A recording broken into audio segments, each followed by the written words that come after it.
যে তারা, তোকেও বলে রাখছি, এইভাবে আমার মেয়েটাকে নাচিয়ে বেড়াস না। ওর কটা দিন পর বিয়ে। বিয়ে? কি বলছো গো কাকিমা? আমরা তো সবে ক্লাস 9-এ উঠলাম। পড়াশোনা করব, খেলাধুলা করব। জানো কাকিমা, আমরা দুই বন্ধু ঠিক করে নিয়েছি। এই উমা হবে শিক্ষিকা আর আমি হব ডাক্তার। বুঝি তো, সব বুঝতে পারি। তুই আর তোর স্কুলের সন্দীপ মাস্টার আমার মেয়ের মাস্টারটাকে খেয়েছিস। খবরদার খবরদার মিশবি না আমার সঙ্গে। বাপরে বাপরে, মেয়েটার বিয়ে দিতে পারলে বা শান্তি। হিংসে হিংসে জ্বলছে গো, সব জ্বলছে। না, কিছুতেই না। আমরা কন্যাশ্রী ক্লাব থেকে ঠিক করেছি 18 বছরের নিচে কোনো মেয়েকে বিয়ের নামে জীবনটাকে নষ্ট করতে কোনো মতেই দেব না।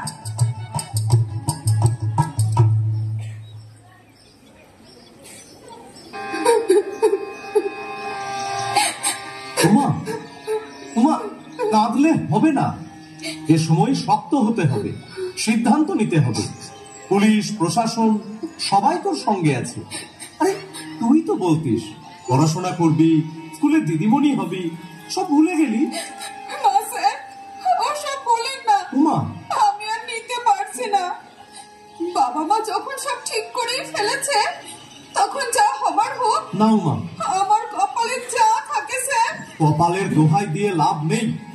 তুই চাইল্ড লাইনে নিজেই ফোন করতে পারিস। 10-9-8 নাবালক ছেলে মেয়েদের যে কোনো সমস্যায় তারা তারা তোকে হেল্প করবে। স্যার স্যার স্যার, বল। আপনি আমার মাথায় হাত দিয়ে বলুন। কি? আপনি কাউকে কিছু জানাবেন না। সে কি? কিছুই করবেন না আপনি। আরে আমার দিব্যি স্যার, আমি আর নিতে পারছি না। উমা, বিয়ে ভাঙলে বাবা মার মুখের দিকে আমি তাকাতে পারবো না স্যার। আমাকে আত্মহত্যা করতে হবে। কি বলছিস? আমি চাই স্যার। উমা, উমা দাঁড়া। উমা, উমা।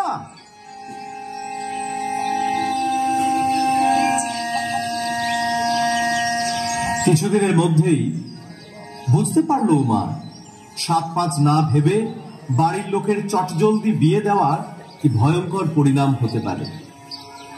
ভাত খেয়ে নেবে এসো। হ্যাঁ, এটা রান্না হয়েছে, রান্না। প্রতিদিন প্রতিদিন শুধু ডাল আর ভাত, ভাত আর ডাল। তা আমি কি করবো? আমি কি রোজগার করি নাকি? তুমি তো সবটাই নেশায় খরচা করে দিচ্ছ। আমি কোথায় টাকা পাই বলো তো? মুখে মুখে চোপা, মুখে মুখে চোপা। দাঁড়া দাঁড়া, তোকে দেখাচ্ছি। মুখে চোপা। কান্দিস না রে মা, কান্দিস না। মেয়েদের কপালটাই ওরকম। কিন্তু বিয়ের পর স্বামীর ঘরটাই মেয়েদের আসল ঘর। আমিও যখন 15 বছর বয়সে বিয়ে হয়ে এই ঘরে এসেছি, আমাকেও অনেক কিছু সহ্য করতে হয়েছে। তারপর যখন তুই হলি, মেয়ে হয়েছে বলে শাশুড়ি ননদ স্বামীর কাছে কম অত্যাচার সহ্য করতে হয়নি। তুই যা ফিরে মা। কদিন চুপচাপ করে সব মেনে নে। একটু বয়স বাড়ুক তোর, দেখবি সব ঠিক হয়ে যাবে।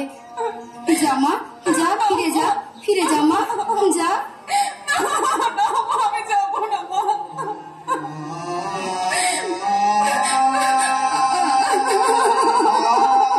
কোথায় গেছিলে? মায়ের কাছে? মায়ের কাছে গেছে নালিশ করতে। মায়ের কাছে টাকা আনতে পারে না, এদিকে নালিশ করতে চলল। কান্দিস না, মেয়েদের কপালটাই ওরকম। কিন্তু বিয়ের পর স্বামীর ঘরটাই মেয়েদের আসল ঘর। বেশ, চ এখন চ। তোকে সিং বাবুর কাছে দিয়ে আসি, বুঝলি? এর জন্য সিং বাবু আমাকে অনেক অনেক টাকা দেবে বলেছে। চুপচাপ করে সব মেনে নে।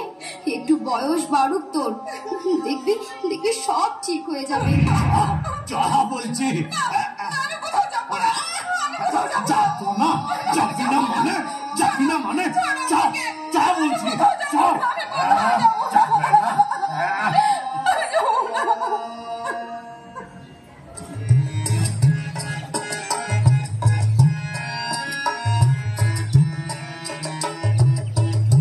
বিয়ে একটা বড় ছোঁয়াচে রোগ।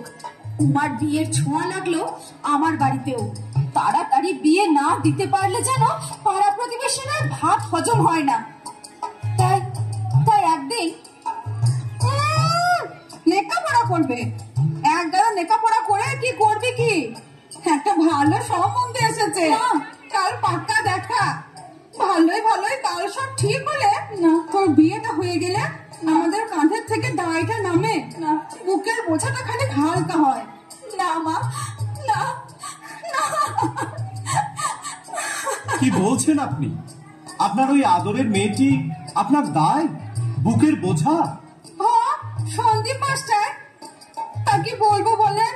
গরিবের ঘর, মেয়ের বিয়ে তো দিতে হবে।